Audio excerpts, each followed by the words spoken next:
Bible, Luke chapter 4. You want me to start playing Dylan? Yeah. It's not as,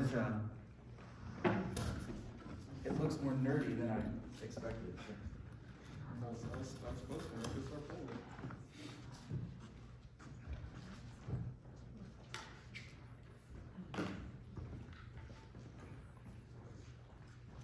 it. In the Blue Bible, we're going to be on page number 1596.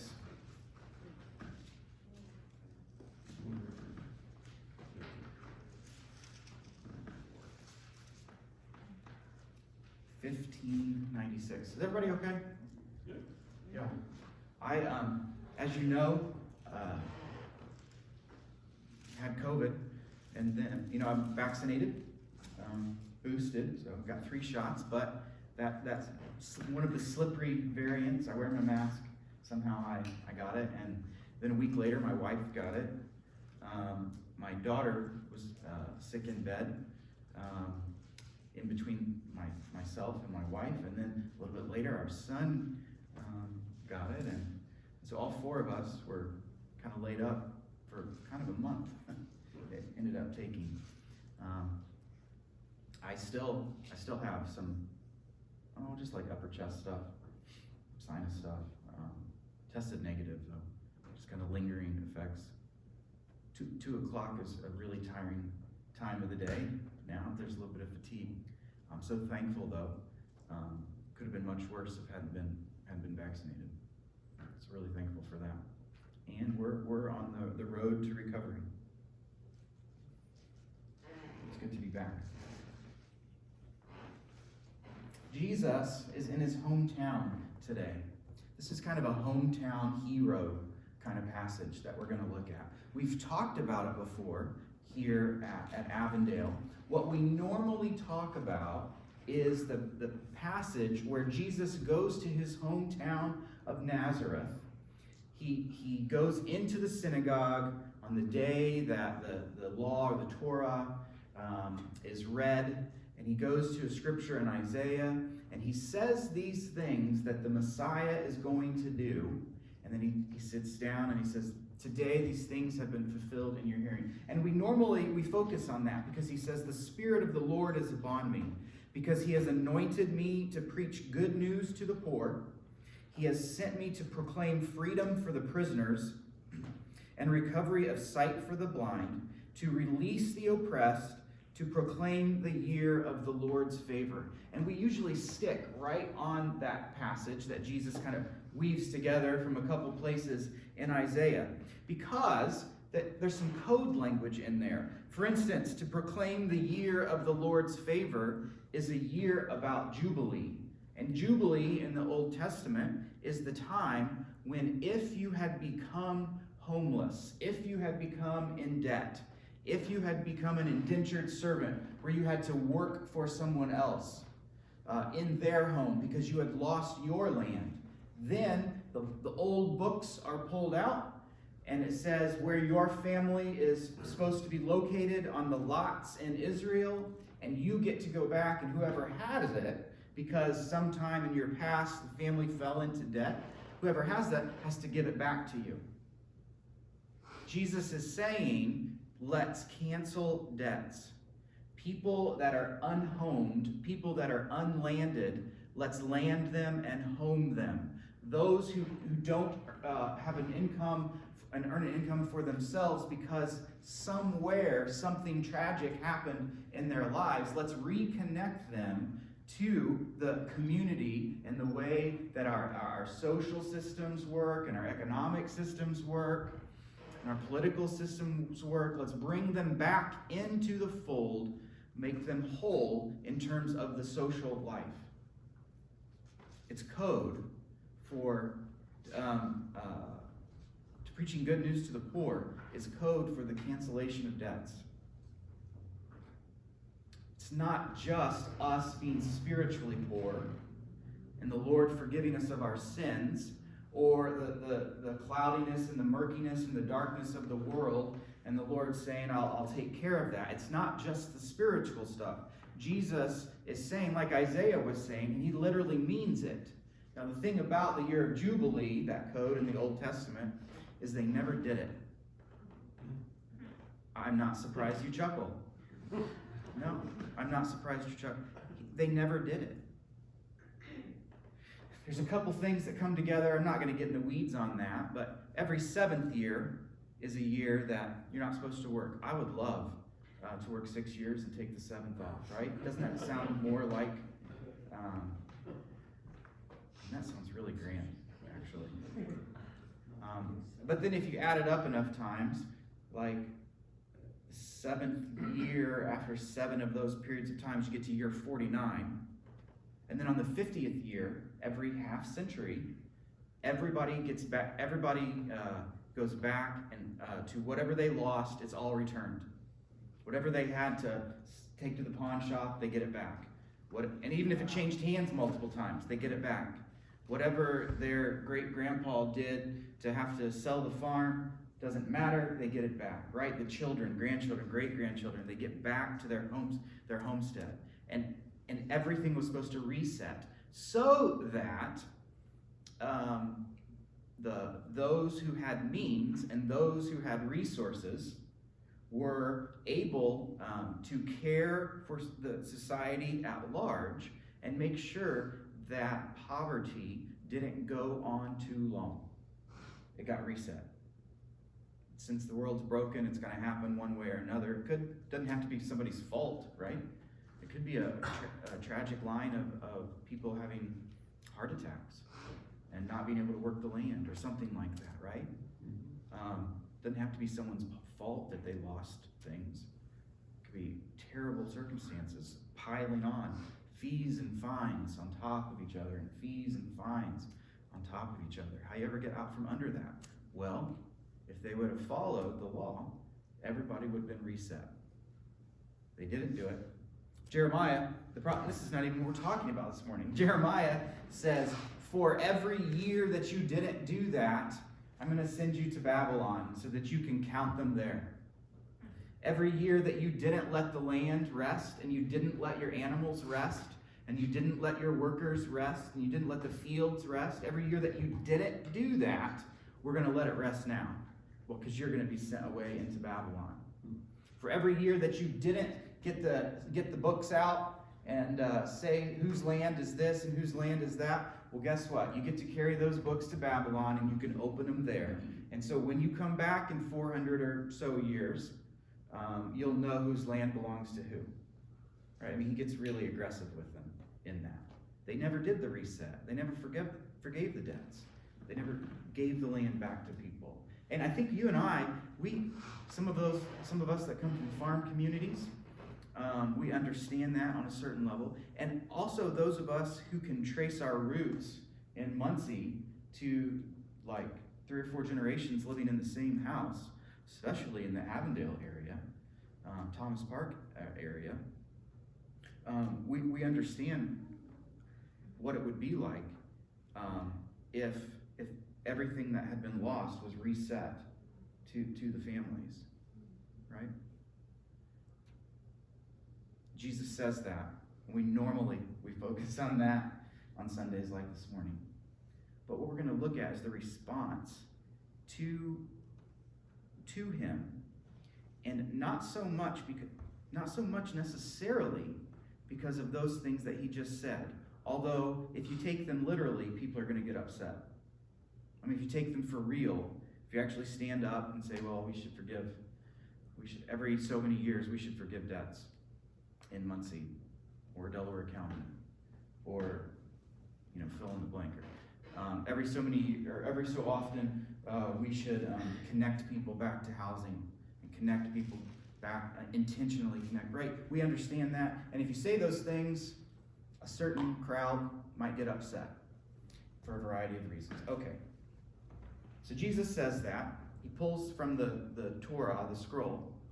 Here's a picture. It's a little bit after, and it's a town further up. It's a little bit after Jesus in a town further up. But here's the inside ruin of a synagogue, very similar to what Jesus would have been in. And if you look towards those pillars at the front, There probably would have been a wooden box there.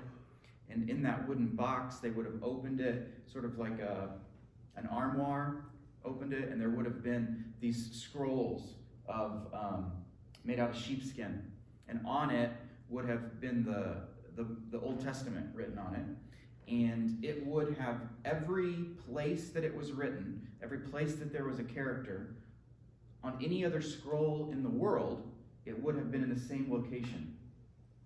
So you could go, it's like, remember, you know how sometimes you and I read and we remember what we read because of the location on the page? Have you ever done that? It's similar to that. Every scroll was the same. So there would have been a scroll up there, and then people would have sat on the sides. And typically, one side, either the entrance or the direction that the people sat would have been facing towards Jerusalem. And so if you go to synagogues and temples today in this country, either the entrance or the way that they sit or the way that they stand when they sing or read in the congregation, they're pointing themselves towards Jerusalem. It's kind of neat that way. So this would be a similar situation. The top would have had posts or beams, and on top of that, these woven mats that would have shed water, kind of like thatch. It would have been a little dark in there. There would have been incense and all this kind of stuff. Here's a drawing of an interpretation that's a little bit more modern. If you see here, you'll notice that people are surrounded kind of in a cluster, and it doesn't really matter which way you're facing. You're all involved at the same time. It's not as quiet, or it isn't as it's not like one person is standing up and then speaking and everybody has to sit at attention, which can be hard for some people. People are just in there. They're just in there doing and mulling around, and somebody's reading and somebody's teaching, and then they're discussing it. So Jesus, he's in that environment. He stands up, and he does that. He gives his message, and he's permitted to because he's now a real teacher, real rabbi. He's permitted to give a sermon, and that's what he selects. But what I want to look at this morning is starting in verse 20. So 1596 in the Blue Bible, chapter 4, verse 20. If you need help getting there, please ask the person sitting next to you.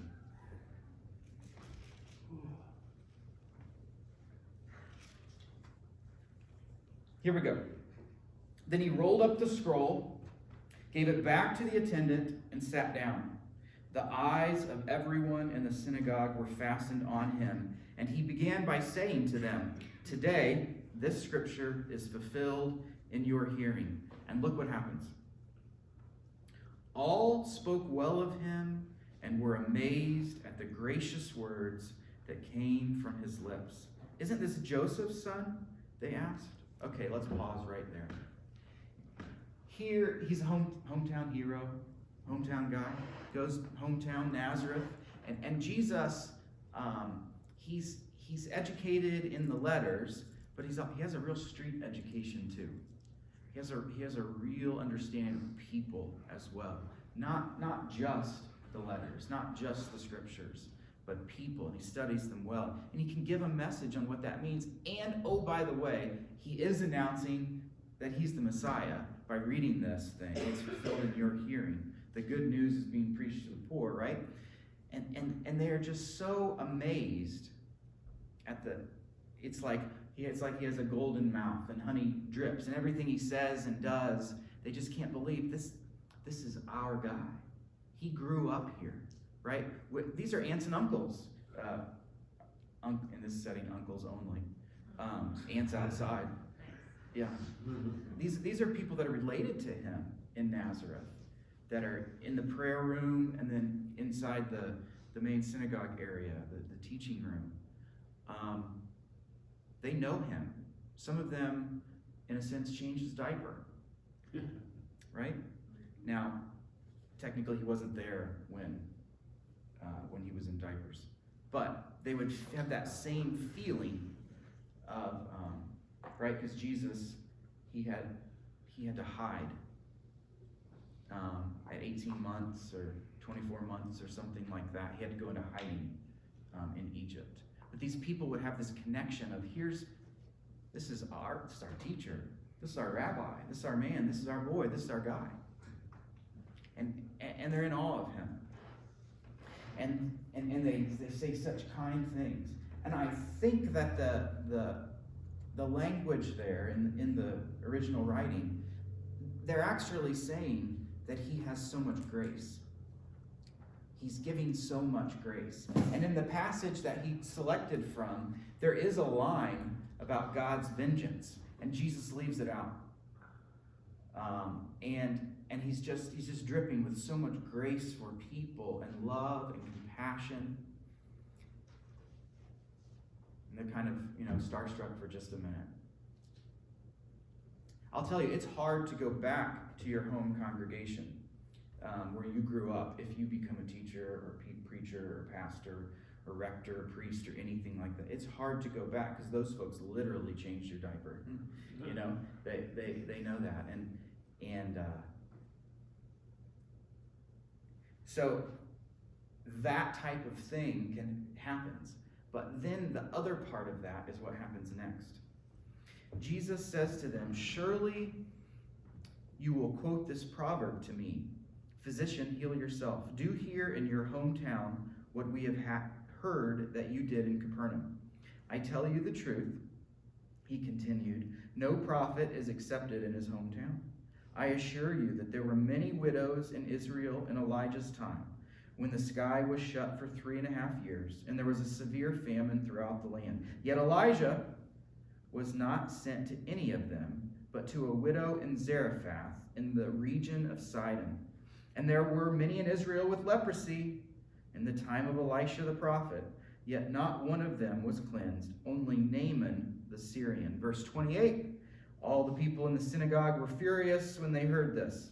They got up, drove him out of the town, and took him to the brow of the hill on which the town was built in order to throw him off the cliff. But he walked right through the crowd and went on his way." We'll stop right there.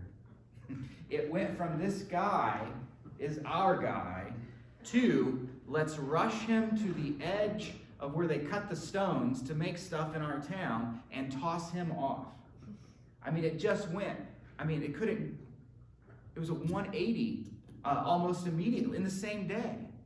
It'd be like me going to my church that I grew up in, giving a message, and then and everybody's, "Wow, that's fantastic.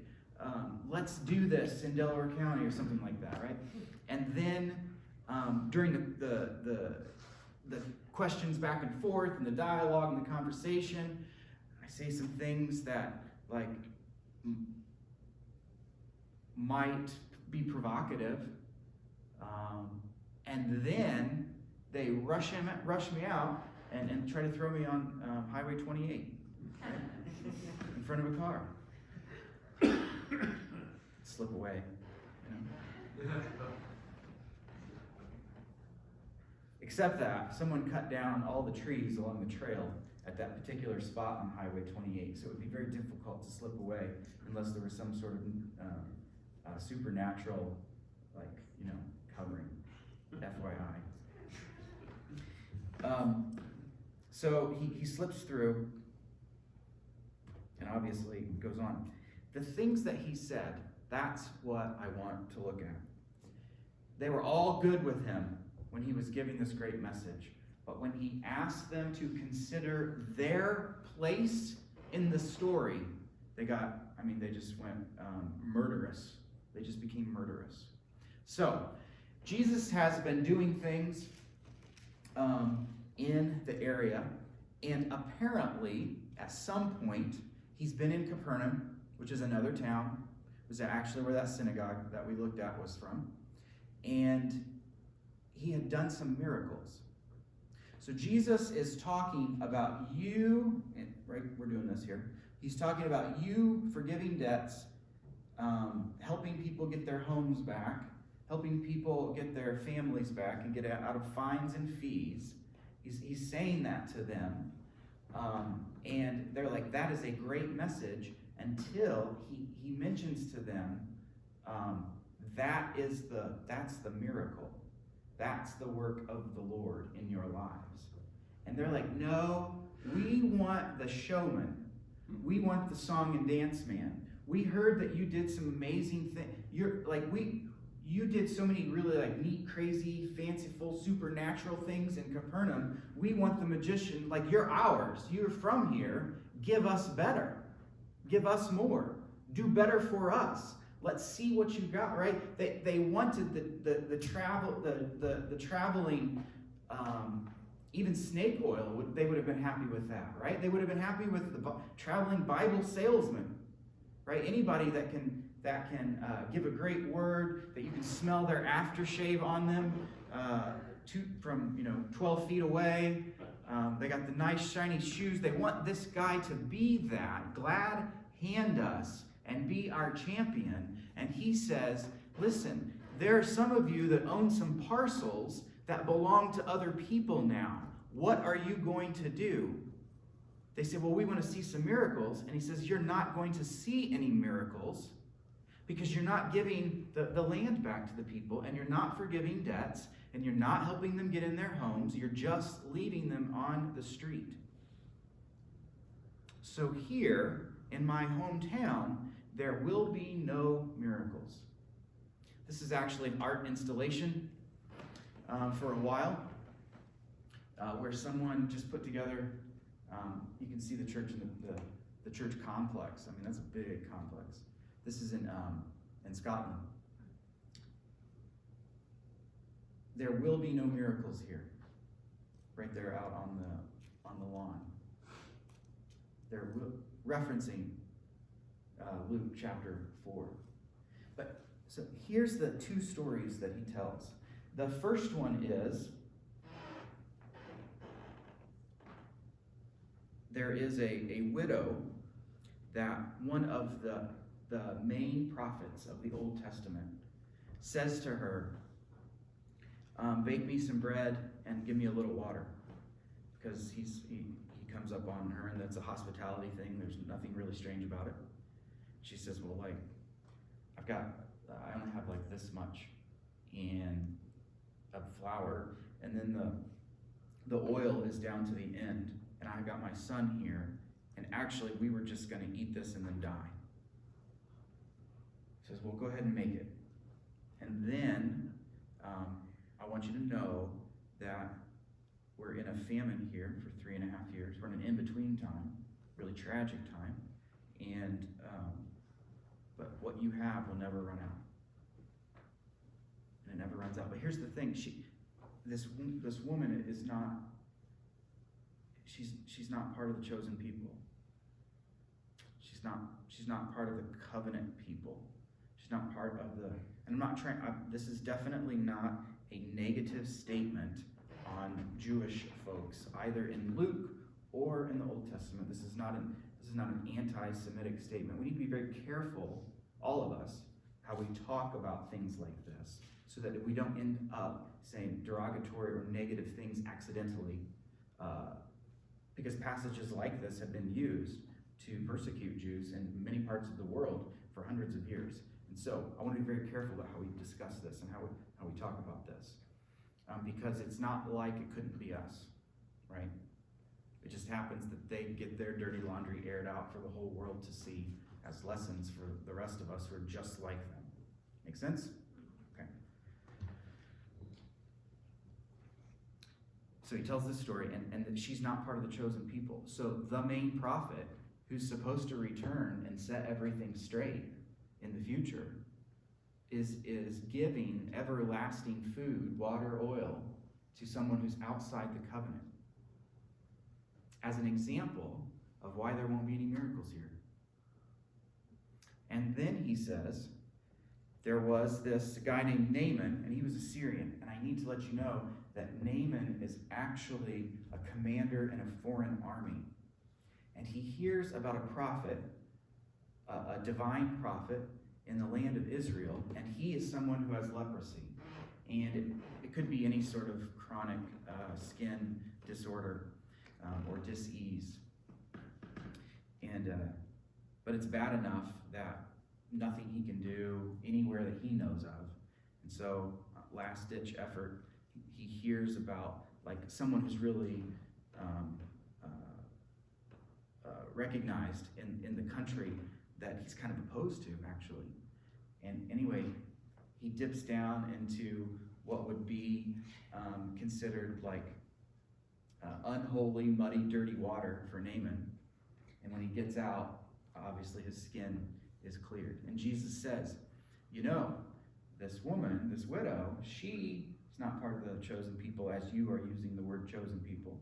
And Naaman is not part of the chosen people as you are using the word chosen people. And both of them got healed. And oh, by the way, it was miraculous. And you're asking me to do miracles, and I'm asking you, would you heal your neighbor? Would you do the socially conscious thing that the law of Moses has called us to, that shows that we are chosen people? Would you do that? Then you're going to get your miracle, right? Then if you want to see some stuff, maybe. But what I'm asking is for you to be involved in the healing of your neighbor. And in that, you're going to get your own healing. And here are two examples of where the Lord is extending the covenant to everyone. And they're receiving it. But guess what? Hometown. Guess what, folks? Guess what, family, aunts and uncles? You all aren't. And so that's why there's not really much to do here for me. Jesus says, I did, like I came to you first here. This is my first big sermon. But there isn't much more for me to do until you start getting your hands and feet involved in the health of your town. There will be no miracles here. Now, undoubtedly, there were some people who didn't make it to synagogue that day, who either lived in Nazareth, which was a small little place, small little burg, little intersection, one stoplight place, and when they got tired of paying the electric bill for the stoplight, they put in 4 stop signs. You know, that's the kind of place that Nazareth was. And undoubtedly people had heard, and around there were some people that lived in caves to take shelter, like that was their home. And there were some people that lived in the hillsides and the countryside who had ancestral plots that were supposed to be theirs, but they never got them. They never got them returned, at least. And so when he says these things, for us, we can have two responses. One is, it's good news to us. It's good news because we need our neighbor's hand in our lives. Like we need the person, whoever your neighbor is. We need the person sitting next to us or living next to us or in our community or in our congregation or in our social sphere. We need people to reach out their hand and my wife is good at saying not a hand out but a hand up, right? We need people to forgive our debts. We need people to forgive our fines. We need grace and mercy when we go to the court. We need those things in our lives, and we're depending on our neighbors to execute that type of justice in our lives. And it's good news. It's good news that Jesus is in the message of breaking chains and undoing oppression and giving people freedom 1,000 times, giving people freedom enough times that we get tired of we get tired of giving people grace and mercy, but the Lord never does. We eventually come up with some reason why this person has had too many chances, right? We have to come up with 5-6 reasons why somebody's had too many chances. Jesus doesn't do that. It's not the kind of business he is in. The other response is, oh, I don't want to be like, fill in the blank. I don't want to be like the folks that took him to the cliff and tried to push him off, or the brow of the city. I don't want to be like the city fathers who are getting nervous. I don't want to be the ones in the seats of power who don't follow the words of Jesus. I don't want to align my thinking and my heart and my emotions and my will and the way that I view those around me like those synagogue leaders. I don't want to be that way. And I find myself surrounding myself with people that act like them, that want someone to perform, and they don't actually or literally want to do anything in the community. They don't want to change. They just want some performances. They just want somebody to glad hand and pat them on the back. Because when you do that for somebody, the expectation is that they would glad hand you back and pat you on the back. Right? And we just want that sort of wink, wink, nudge, nudge type of relationships where we're in the inside group. I'm talking to folks that are watching on video as well, where we are in the inside group and we get to decide the rules for others. And they have to come up to us and come up under us in order to get what we might dole out if you act right for a minute or do what we say. Jesus is not, that's not freedom. That's not health. That's not growth. Jesus is not in that type of business. And so when we see the type of rage or the type of frustration that springs up in these types, these people that we're using as narrative types in the scripture, in this passage, when we see that type of rage that springs up, you can see that too on television if you want to, and you can pipe that into your house and get all enraged all the time and all upset all the time about all these things that you should be upset and enraged about. All the while not really doing anything for somebody who needs a hand. Right? And maybe in some areas we're on one side of the coin, maybe in other areas we're on the other side of the coin. But the bottom line is that to receive the gospel of Jesus, whatever you think the word poor means, whatever you think it means, however you use it, I don't care.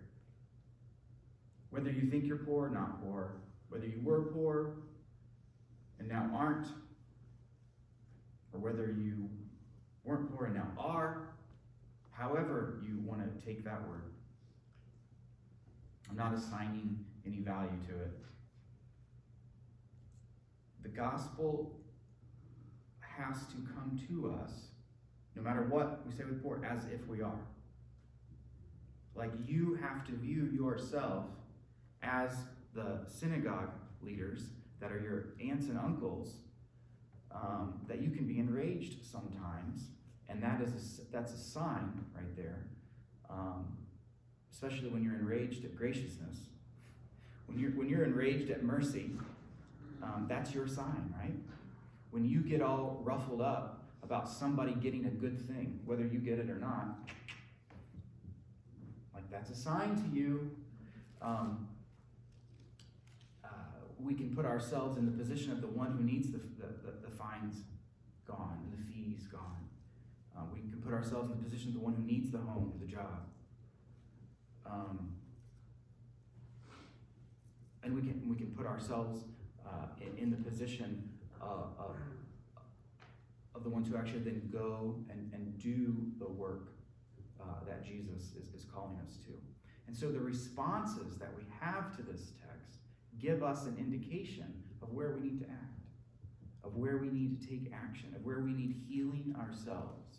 And so no matter what position in society, no matter what status we have or do not have, whether you feel good about yourself or whether you feel bad about yourself, the way that we receive from the Lord is we have to understand that his message comes from below.